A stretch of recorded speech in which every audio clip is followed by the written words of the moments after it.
Hola, ¿qué tal?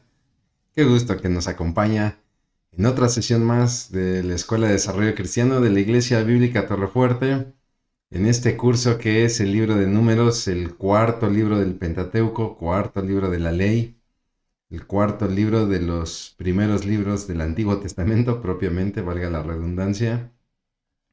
Un libro que sigue la historia, que sigue la línea histórica del pueblo de Israel desde que pues es sacado de Egipto, de la esclavitud en Egipto. Y bueno, si hablamos de la línea histórica, vamos pues desde la creación del universo, desde cómo Dios planea hacerse de un pueblo, cómo lo lleva a cabo, cómo este pueblo crece conforme a la promesa hecha a Abraham, ¿no? Y dentro de esas promesas también se cumple el que va a vivir por 400 años en otra tierra, de la cual sacará para hacerlo una nación propia. Y en esa línea es que, podemos decirlo así, el libro de Números es el último libro histórico dentro del Pentateuco, ¿no? ¿Por qué? Porque Deuteronomio en realidad no va a desarrollar una línea histórica, un argumento histórico, va a ser más bien un repaso doctrinal.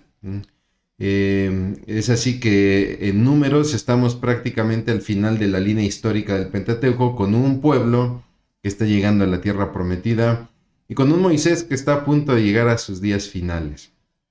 Es así que, pues, con esto arrancamos esta sesión de hoy, que gracias a Dios, pues estamos llegando a la sesión número 10, ya estamos en la recta final de nuestro curso.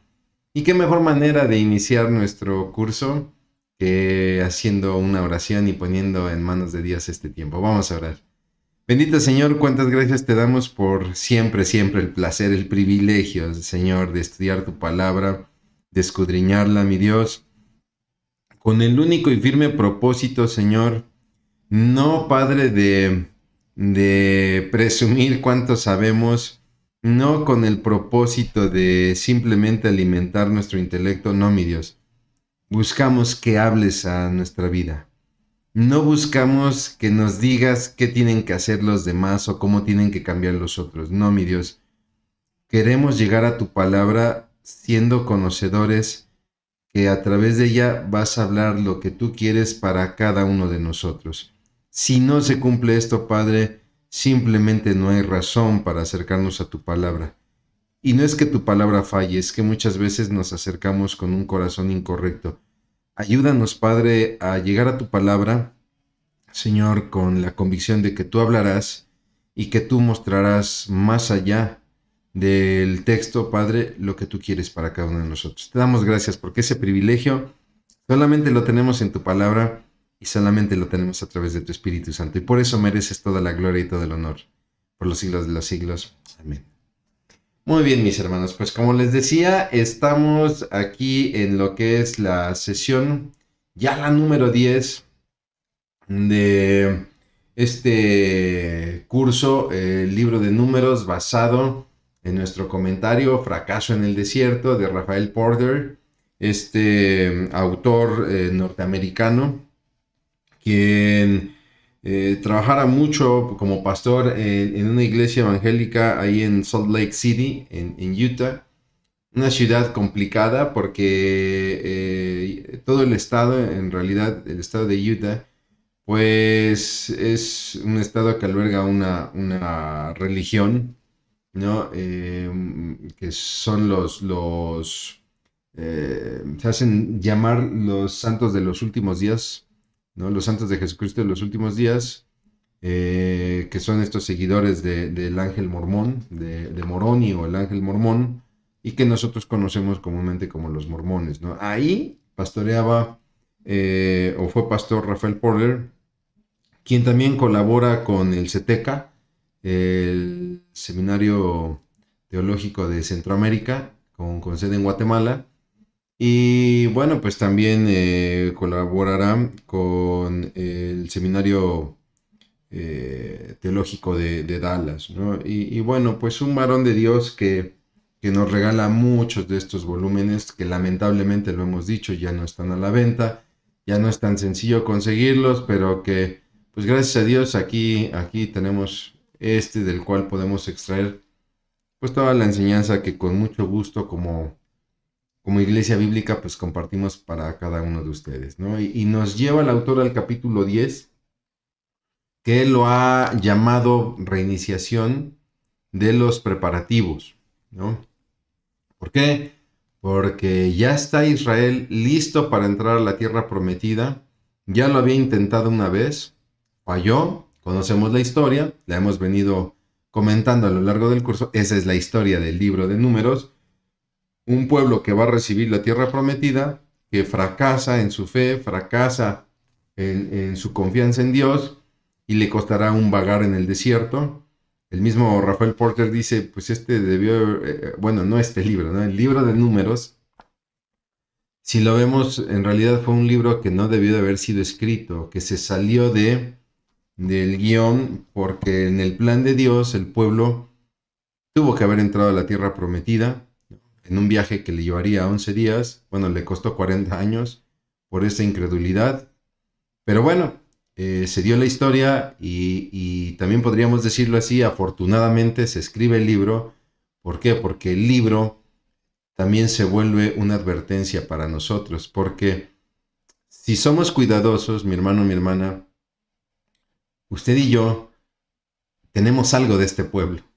Nos podemos ver reflejados. El libro de Números, y más que el libro de Números, el pueblo de Israel es un espejo crudo. Es un espejo crudo de muchos de nosotros, ¿no? De repente es muy fácil ver a otros y ver el grado de santidad que les falta a otros porque no oran como nosotros creemos, o no alaban como nosotros creemos, o no estudian la palabra como nosotros creemos. Pero de repente no nos damos cuenta, ¿no? No nos damos cuenta de la viga que tenemos en nosotros, y estamos viendo pajas en ojo ajeno. Y gracias a Dios por las escrituras, porque cuando uno entra a las escrituras y uno comienza a ver personajes como Caín, personajes como Faraón, personajes como el mismo Judas, y la necedad de pueblos como los mismos israelitas, los judíos, pues lamentablemente se vuelve, no sé si lamentable o afortunadamente, se vuelve un espejo de uno mismo. Y uno empieza a ver, oye, yo soy tan necio como el pueblo. Yo soy tan envidioso como Caín. Yo soy tan terco y duro como Faraón. Yo soy tan traidor como Judas, ¿no? Que quizá en la iglesia no lo explayo, ¿no? Pero que en otros círculos sí he fallado al Señor, ¿no? Y no se trata aquí de generar una teología de condenación, ¿no? Porque la palabra de Dios no se queda ahí. Porque Dios, ante las fallas del hombre, siempre va un paso adelante y nos da la alternativa. Y es una bendición. Que si bien es cierto, yo he traicionado, que si bien es cierto, yo he tropezado, que si bien es cierto, yo he tenido envidia, he sido un necio, etc.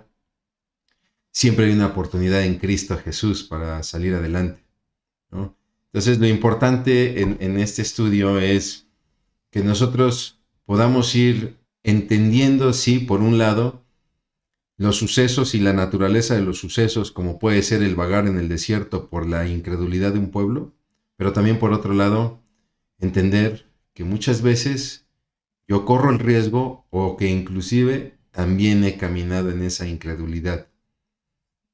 Y entonces es donde tenemos que ir a nuestras rodillas y pedirle a Dios su socorro, su ayuda, su guía, y poder salir victoriosos, salir adelante, porque en Dios, afortunadamente, mi hermano, mi hermana, nunca se acaban las oportunidades, ¿no?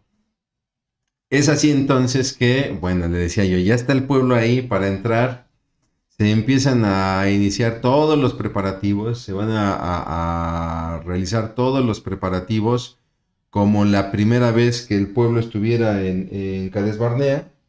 Se van a llevar a cabo todos los preparativos y es entonces que surge esta frase, estoy seguro que usted la conoce, es una frase muy famosa del escritor Jorge Santayana o George Santayana, que dice que quien no aprende de su historia pues simplemente está condenado a repetirla, ¿no? Y si bien es cierto, no es un autor bíblico, eso no significa que no pueda tener valor y razón. Y vaya que sí ha tenido razón, ¿no? La historia misma nos ha demostrado que muchas veces entramos en los mismos círculos viciosos o de errores por ignorancia de la historia, ¿no?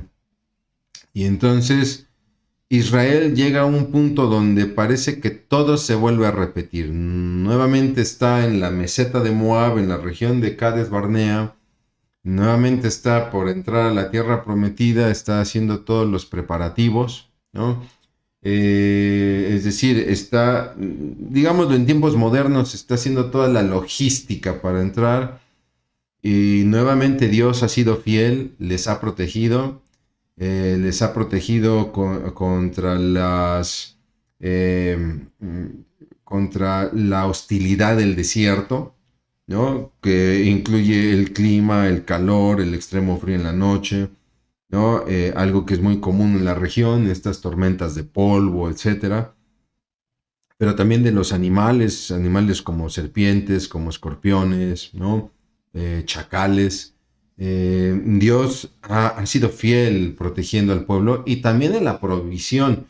Y en el pasaje que vamos a estudiar, o que estamos estudiando, del libro que estamos estudiando de Números, dice que inclusive, ni siquiera se desgastaban las sandalias, ¿no?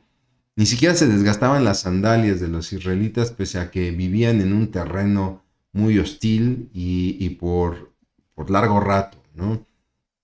Son de estos milagros no espectaculares, pero que no por eso dejan de ser milagros. ¿No le ha sucedido que de repente usted está viviendo una situación en la que se da cuenta que Dios ha extendido por gracia, así como a los israelitas que quizá a lo mejor en el momento no se dieron cuenta, pero que de repente cayeron en la cuenta de, oye, ¿ya te diste cuenta que no se desgastan los zapatos? Y muchas veces nos pasa a nosotros cuando de repente decimos, oye, ya desde hace mucho tenía yo que cambiar esta pieza del auto, ¿no? O ya hace mucho que, no sé, tenía yo que seguir un tratamiento dental o qué sé yo, y pareciera ser que sigue intacto esto y no se ha generado el gasto, no ha venido una situación de avería en el auto o de dolor en los dientes o qué sé yo, ¿no? Estos pequeños detalles donde uno puede ver la mano de Dios. Y ahí Dios ha mostrado fidelidad. Ahora a Israel le toca enfrentar la situación nuevamente, vuelve a estar en el punto donde había estado anteriormente. Y lamentablemente, quien no aprende de su historia está condenado a repetirla. La primera vez el pueblo falló no creyéndole a Dios, no creyéndole a Caleb, a Josué. Se dejan llevar por el informe de los espías cobardes. Y entonces determinan que es mejor volver a Egipto, es mejor hacerse de otro caudillo, echar a un lado a Moisés, porque es imposible entrar a la tierra, pese a que Caleb, Josué dijeron, no, la tierra es nuestra, ya Dios nos dijo que es nuestra. Es cierto, son gente muy grande, son gigantes, es cierto, son ciudades amuralladas, pero Dios ya dijo que nos ha entregado esto, ¿no? El punto no era ver si se podía o no. El punto simplemente era reconocer para que después Dios diera la indicación del cómo. En esta segunda ocasión, ahora Israel, si bien no va a enfrentar la incredulidad, creo que enfrentará, algo peor, ¿no? Una tentación, y una tentación que es muy común. Y es muy común porque es muy efectiva. Es una tentación que ha existido en toda época. En todas las épocas se ha dado esta tentación con la cual muchos han caído, ¿no? Y es la tentación de la mujer extraña, ¿no? o de la pareja extraña. Es decir, lo que va a suceder con Israel es que van a conocer a mujeres extranjeras, mujeres de la región de Madián, mujeres madianitas, y entonces ahí vendrá un golpe que le costará caro a Israel, ¿no? Enfrentarán la tentación de mujeres hermosas, mujeres seductoras, que los incitarán a, a postrarse delante de dioses, de ídolos, de dioses falsos, ¿no? Y entonces Israel tendrá un grave problema. ¿Cómo es que se dio esta situación? La sesión anterior habíamos hablado del pasaje de Balaam, esta especie como de agorero a sueldo, que era contratado para maldecir o bendecir negocios, personas, pueblos, etc. Balac, rey de Moab, por miedo a que Israel le haga la guerra, contrata a este Balaam, a este agorero, para que maldiga al pueblo, y la historia la relatamos en la sesión anterior. Pues da un giro cuando Dios determina usar a Balaam como un profeta para hablar bendiciones, ¿no? No es que Dios necesitara la boca de Balaam para que Israel fuera bendito. Ya el pueblo era bendito. Más bien Dios va a utilizar a Balaam como un mensajero para que Balac y todo Moab y todos los pueblos de alrededor supieran que Dios ya había bendecido a Israel, que Israel era un pueblo bendito, ¿no? Y bueno, la historia en este lapso, en esta porción de la escritura que estamos estudiando, que es prácticamente ya el capítulo 25, estamos abriendo el capítulo 25, ya sale de escena Balaam, ¿no?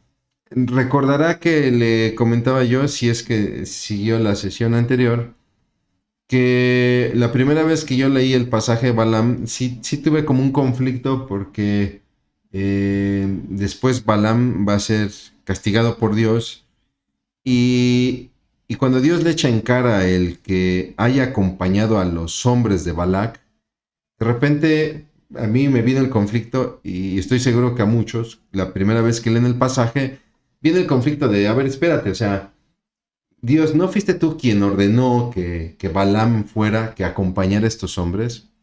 Pero cuando uno va estudiando el pasaje a mayor profundidad, ¿no? Cuando digo a mayor profundidad me refiero con mayor detenimiento, no que se necesite un conocimiento más profundo, sino cuando uno lo va leyendo con mayor detenimiento, uno comienza a observar detalles como el corazón de Balaam, que sabía que no debía de ir, pero que él insiste en ir porque él quiere obtener una ganancia de esto. Él vive de esto, y que lo contrate un rey, pues no es algo menor. Es como si usted tuviese un negocio, no sé, se me ocurre, usted tiene una imprenta y de repente pues sus clientes son clientes, llamémoslo así, pequeños, que lo contratan para imprimir los volantes de la publicidad de una tintorería, de una papelería o qué sé yo, y de repente llega el Estado Mayor Presidencial, ¿no?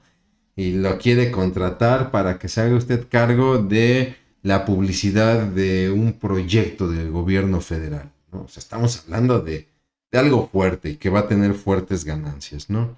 Entonces Balaam de repente se ve solicitado por los servicios de Balac, y aunque ya sabía que Israel era un pueblo bendito por Dios, él trata de ver la posibilidad de tener ganancia, ¿no? Y entonces lo que vemos es un hombre que está insistiendo en ir cuando sabe que no debe de ir. Entonces, cuando Dios lo manda a ir, En realidad la situación es, o la postura, si lo queremos ver así, es que Dios está dando una permisión. Ok, está bien, ve, sabías que no debías ir, pero entonces ve, aunque yo te usaré de forma diferente, ¿no? Ya de ahí hay problema. ¿Pero qué cree? Que sabemos por un pasaje posterior, en el capítulo 31 del mismo libro que estamos estudiando de Números, hace referencia que Balaam fue quien aconsejó a Balac y a los otros reyes de las naciones extranjeras que enviara a doncellas hermosas a los israelitas para que de esta manera ellos pecaran, ¿no? O sea, Balac entiende, ok, Dios ya bendijo a este pueblo está bendecido por Dios. Entonces, yo no puedo ir en contra de lo que Dios ya ha establecido, pero sí puedo romper la relación entre Dios y el pueblo. Entonces, tú quieres que yo hable una maldición con ellos. No se puede. No puedo hablar algo que Dios no diga. Pero, si me das una lanita, te puedo dar un consejo. Y entonces Balaam pasó de ser un agorero a sueldo a una especie como de consejero, ¿no? Y entonces le dice a los reyes, pues, a ver, quieren derrotar a este pueblo, no lo puedo maldecir, pero todo pueblo, o en especial este pueblo, puede ser debilitado si fracturan su relación con Dios. Y una manera de hacerlo es a través del uso de mujeres hermosas. Sabemos que ha sido una estrategia, por ejemplo, cuando uno ve estas películas de acción, por ejemplo, películas de espías, una manera de realizar el espionaje es a través de infiltrar a mujeres hermosas, ¿no? Quizá me estoy volando mucho con los ejemplos, pero no es tan ajeno y no suena tan exagerado en el cristianismo, donde de repente, para lograr hacer caer a un ministerio, pues la mejor manera es infiltrando a mujeres hermosas. Estamos hablando de un problema que se da específicamente en los varones, que no decimos que no suceda en las mujeres, ¿no? Pero normalmente el varón se guía más por la vista, entonces para el varón es más fácil caer, ¿no? La mujer normalmente, y no quiero jugar aquí al doctor corazón, pero la mujer normalmente se guía más por el oído, ¿no? Entonces sí puede suceder que de repente una mujer cristiana que está pasando por un conflicto en su hogar, en su matrimonio, ¿no? Satanás pueda derrotarla enviándole a un hombre que sea comprensible, que le pueda brindar lo que por mucho tiempo no ha encontrado en su matrimonio, y entonces de esta manera la mujer cae. En el hombre es más fácil, en el hombre es por vista y con que la mujer sea hermosa es suficiente. Esto es algo que en verdad es complicado para nosotros como varones. No me estoy victimizando, lo estoy diciendo para hacer conciencia de la responsabilidad que tenemos como varones, como jefes de hogar, como esposos, como líderes en el ministerio, como participantes, con toda la responsabilidad que nos conlleva al ser varones cristianos. La tentación es fuerte, ¿no? Por lo tanto, el nivel de prevención debe de ser alto, debe ser mayor, ¿no?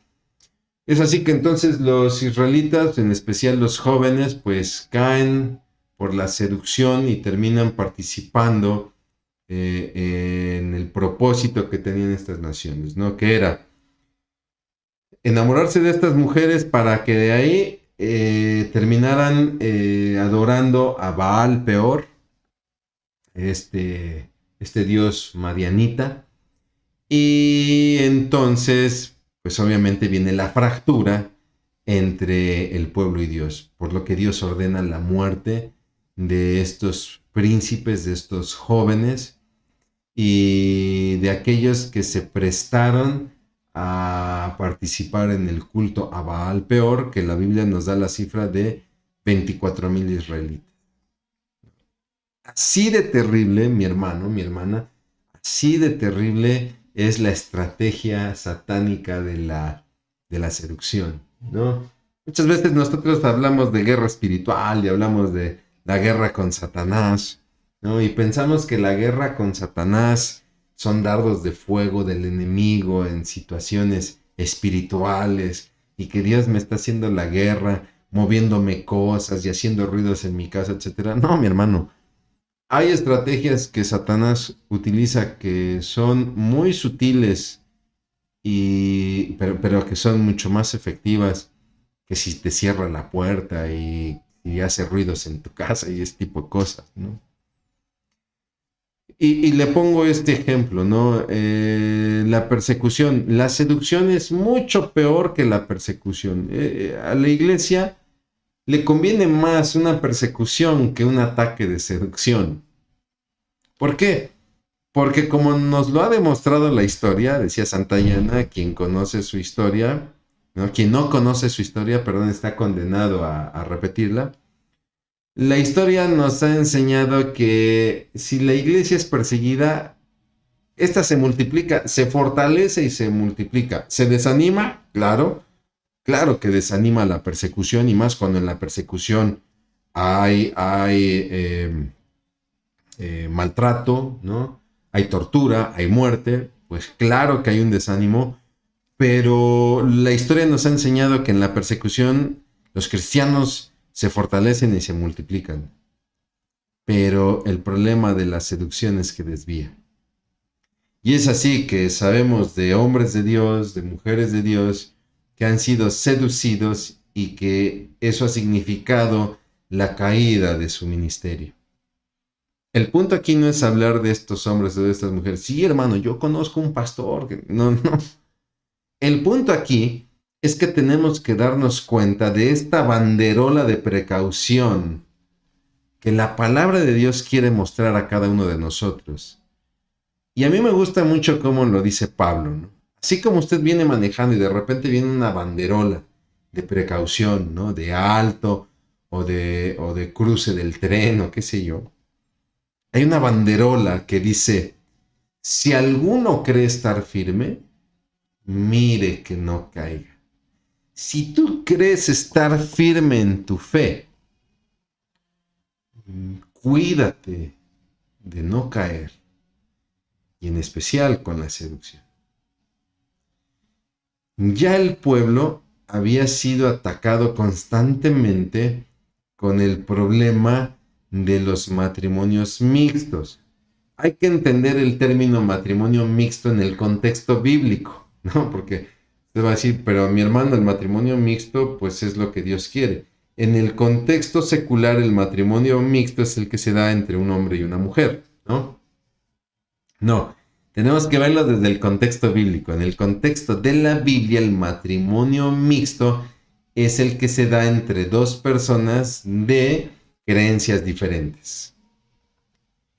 Y algo que golpeó a Israel por mucho tiempo fue el tener matrimonios mixtos. Le puse aquí algunos ejemplos de los tantos que hay, ¿no?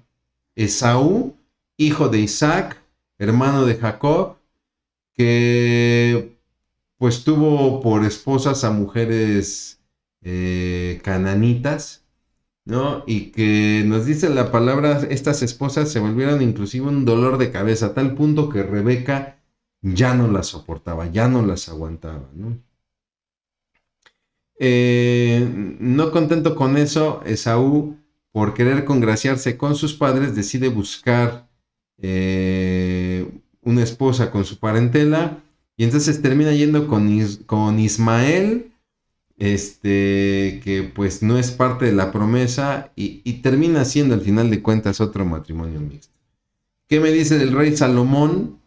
Que uno de sus graves errores fue haber tomado por esposa, a la hija de Faraón.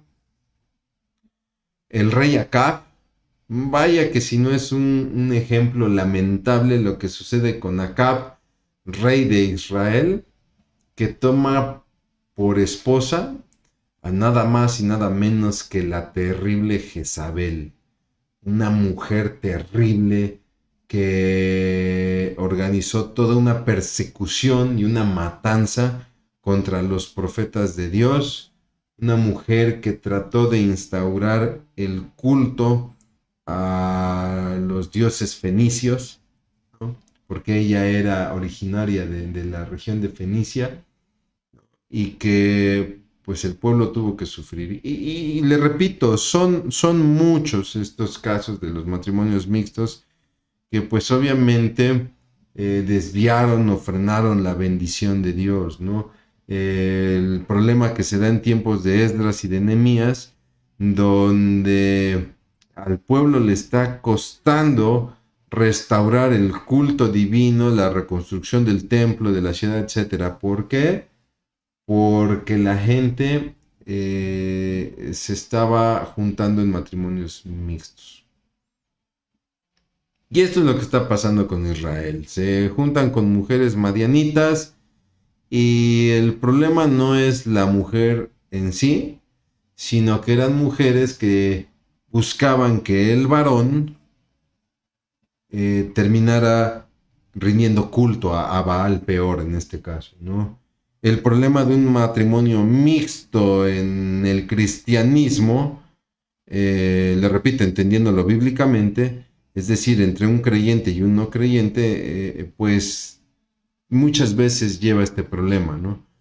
Donde muchas veces el creyente termina cediendo ante las prácticas del no creyente, ¿no? Por eso es que es importante mucho este tema en la consejería prematrimonial, en la consejería bíblica, en la consejería que se le da o en la instrucción que se le da a los muchachos, a los jóvenes, sobre todo cuando andan en estas situaciones de noviazgo, de ojo, ten cuidado porque no es cristiana, porque no profesa la misma fe y eso va a traer mucho dolor.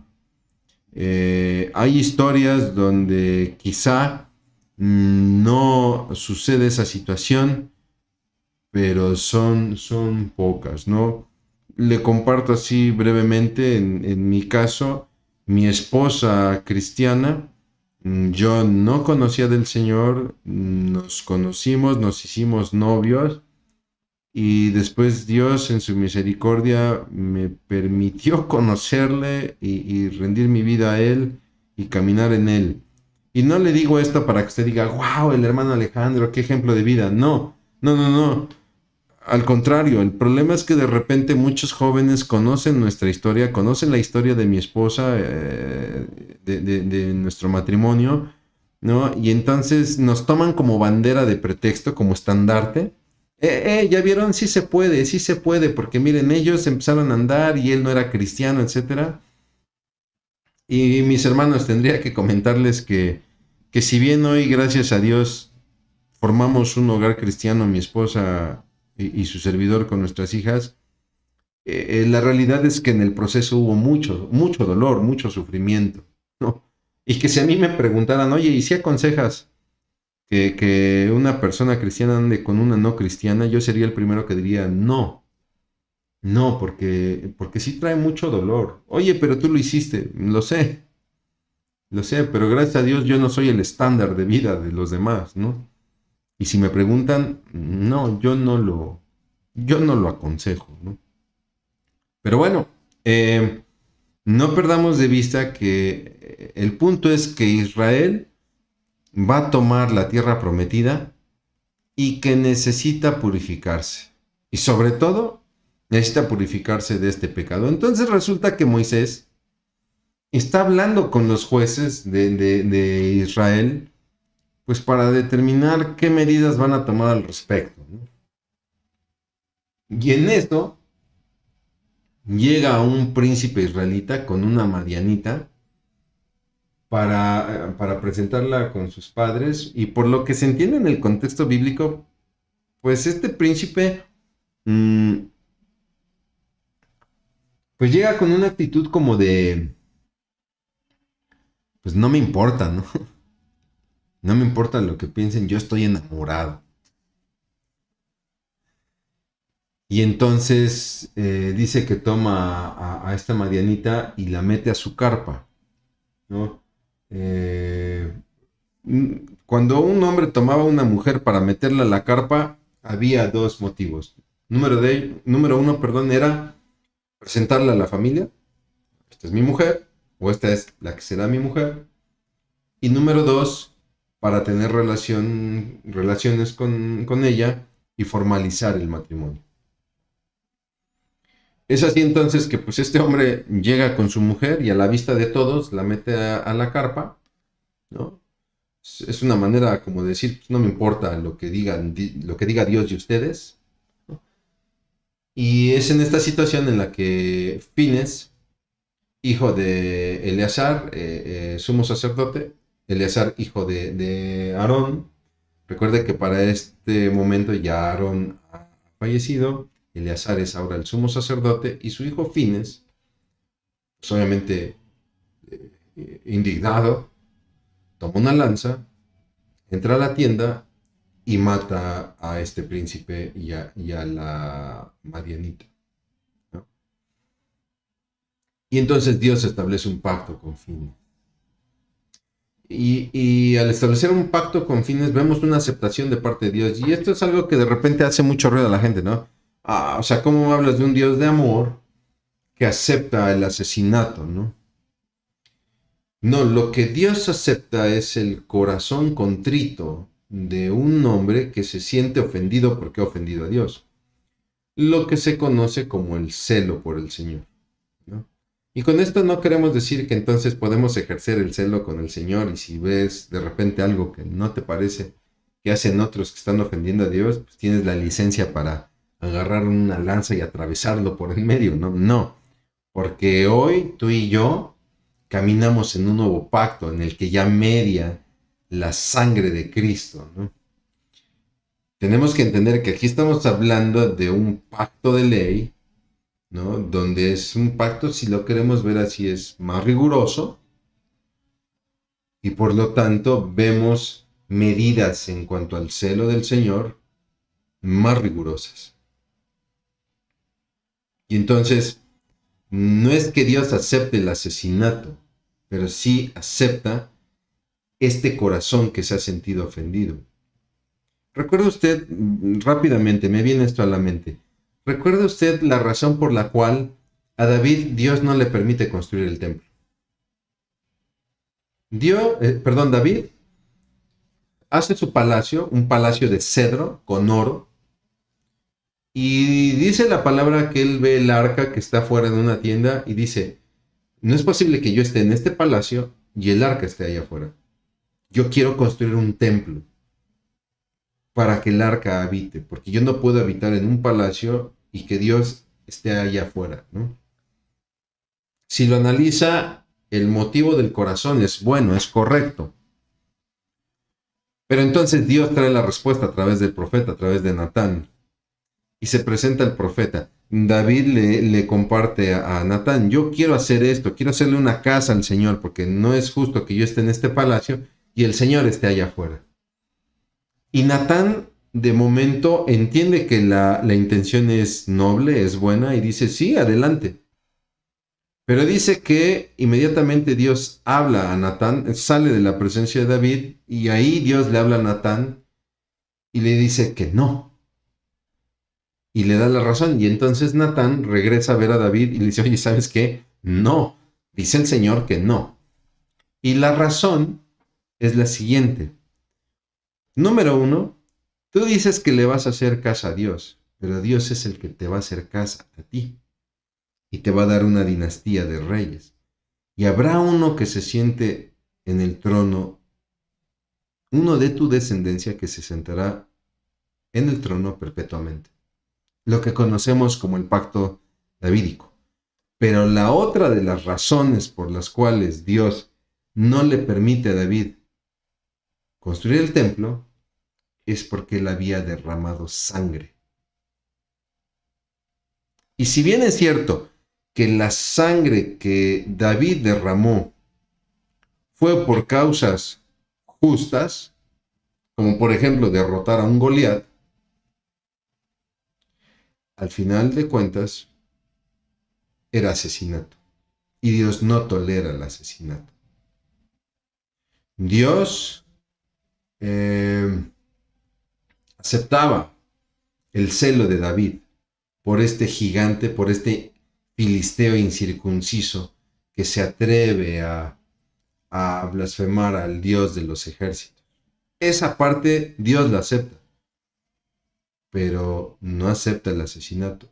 Que no pudo haber sido de otra forma, lo entendemos.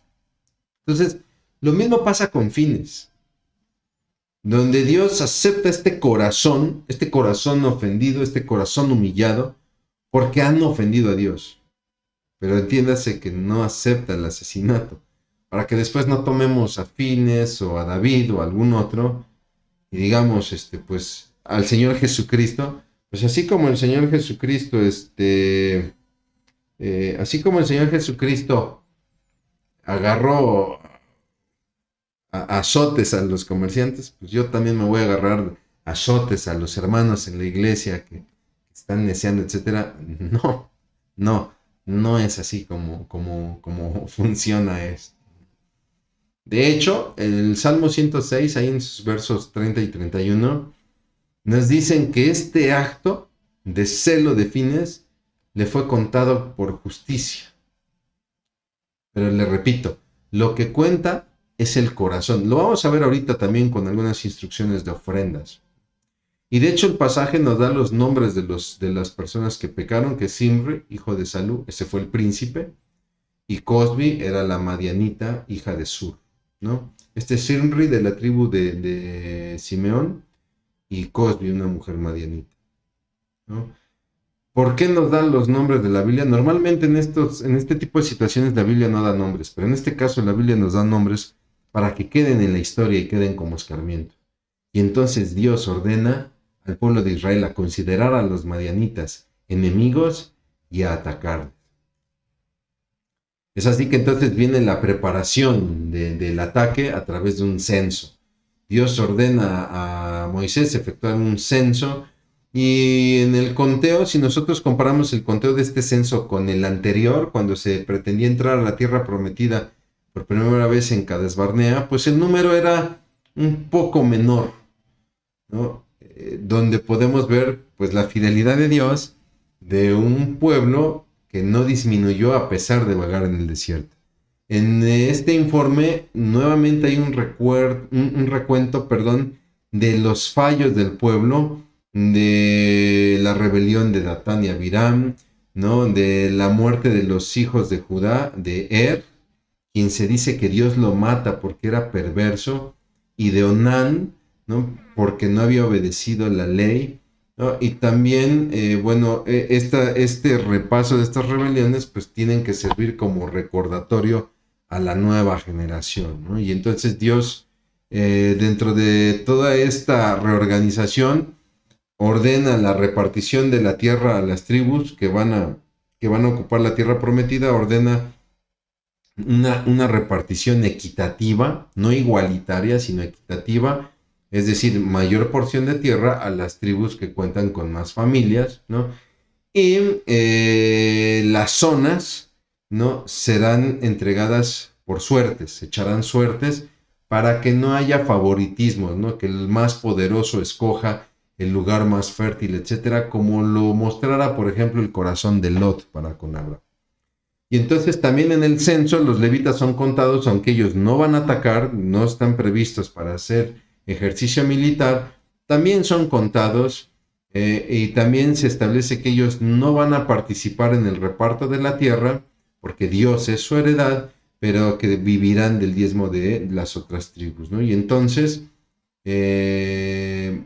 al hacer este censo, se observa que ninguno de la generación que había pecado anteriormente vivía, con excepción, como lo había prometido Dios, de Caleb y de Josué. Y entonces se presentan las hijas de Zelofehad, un hombre que muere sin tener hijos varones, y entonces se presentan las hijas ante Moisés a decirle, oye, nuestro padre no tuvo hijos varones y nosotras no tenemos el derecho de la heredad y la heredad se va a perder y otros la van a tomar.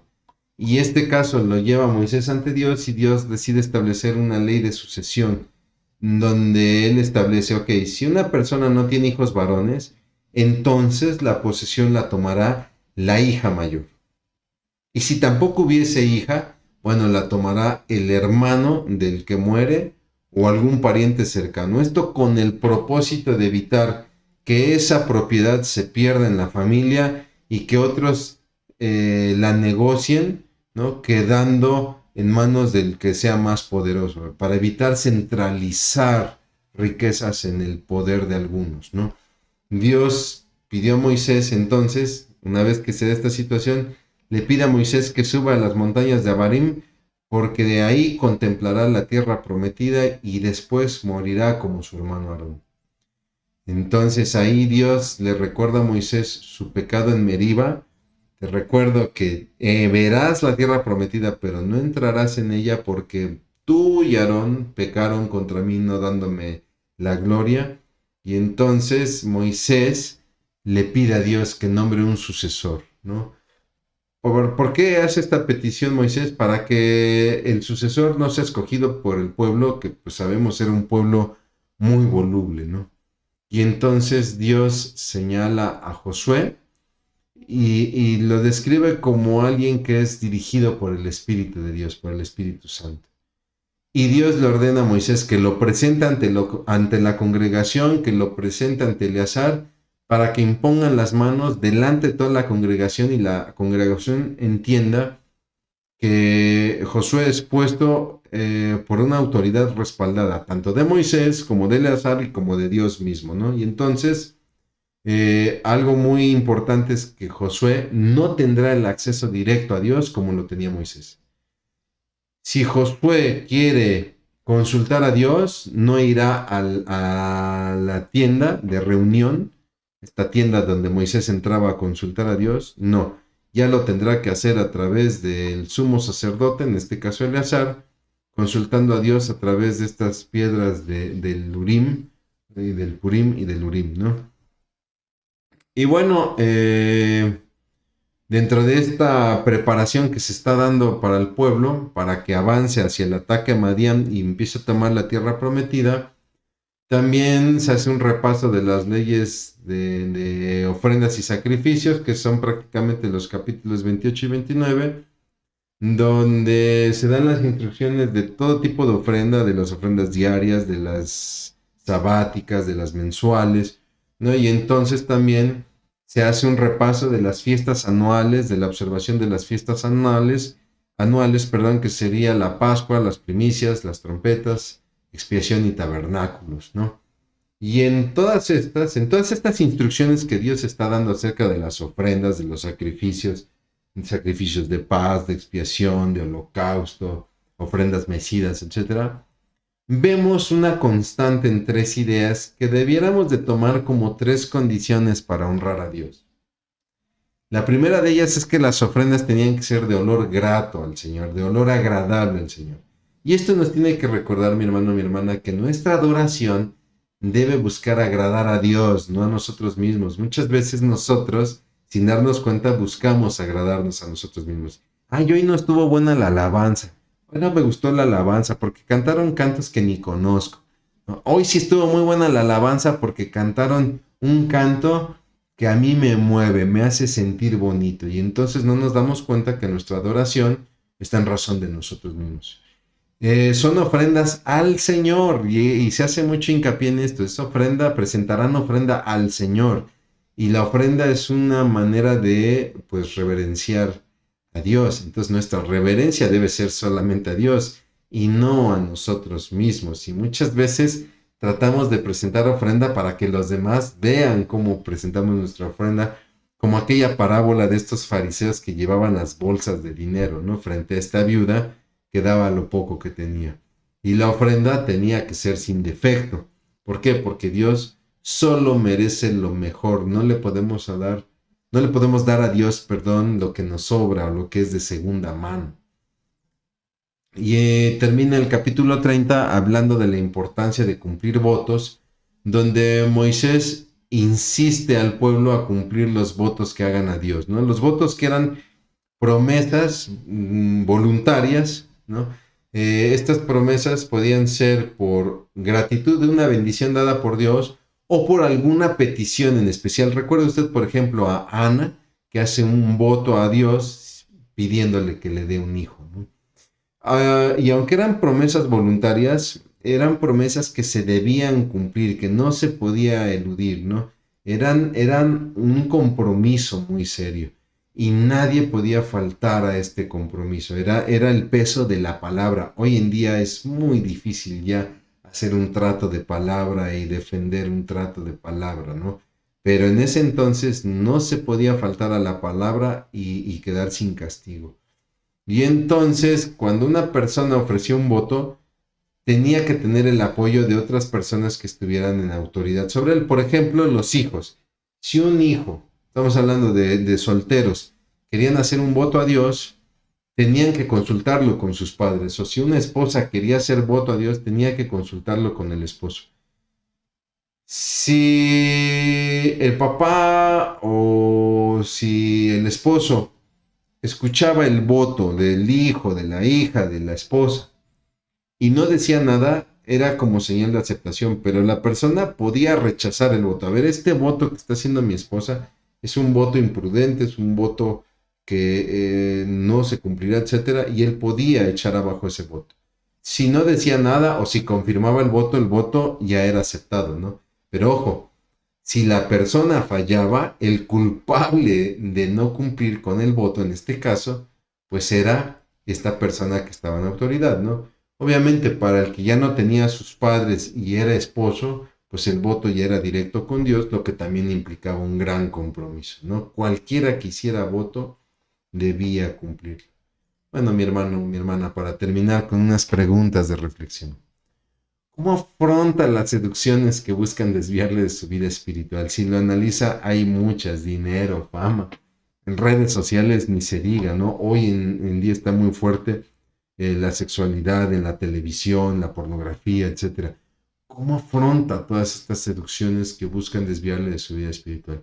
¿Entiende la importancia de la sucesión en diferentes áreas de su vida y está preparado para ellas? Moisés entiende que es momento de darle la estafeta a Josué, ¿no? Y le da la estafeta a Josué, lo presenta ante el pueblo, lo presenta ante el sumo sacerdote. Y muchas veces en muchas áreas de nuestra vida es necesario decir ya hasta aquí, es tiempo de jubilarme, es tiempo de retirarme, es tiempo de ya no meterme en el matrimonio de mis hijos, porque ellos ya tienen a su familia, etcétera, ¿no? Es tiempo de dejar de estar haciendo aquí este drama porque mis hijos ya no vienen a comer cuando ellos ya tienen a sus familias, ya tienen sus responsabilidades y todavía nos cuesta soltar estas áreas donde ya es necesario hacer una sucesión. En su adoración a Dios busca agradar solo a Dios con lo mejor de usted. Vaya pregunta, ¿no? ¿Busca usted agradar a Dios en su adoración con lo mejor de usted? ¿O está buscando agradarse a sí mismo? Recuerda que son preguntas personales. ¿Estoy buscando realmente agradar a Dios? ¿O en realidad estoy buscando agradarme a mí mismo? Y esta última, en su vida ha hecho promesas a Dios, pero no, problemas sí hacemos muchos. ¿No? En su vida ha hecho promesas a Dios, ha hecho votos a Dios, ¿le ha prometido algo? ¿Cómo va con esa promesa? Mi hermano, mi hermana, yo le agradezco mucho que me haya acompañado en esta, la 10ª sesión. Le pido por favor que siga con su lectura del libro de Números, que lo siga reforzando con lecturas del libro de Éxodo, de Levítico, y nos veremos, si Dios lo permite, para lo que será la sesión número 11. Ya entraremos en lo que será nuestra penúltima sesión. Haré una oración y daremos por concluida esta clase. Bendito Dios, cuántas gracias te damos por la bendición de escudriñar tu palabra, mi Dios. Señor, ayúdanos a ser adoradores verdaderos, Padre, que te agrademos a ti, que te honremos solamente a ti, Padre, que te demos lo mejor de nosotros.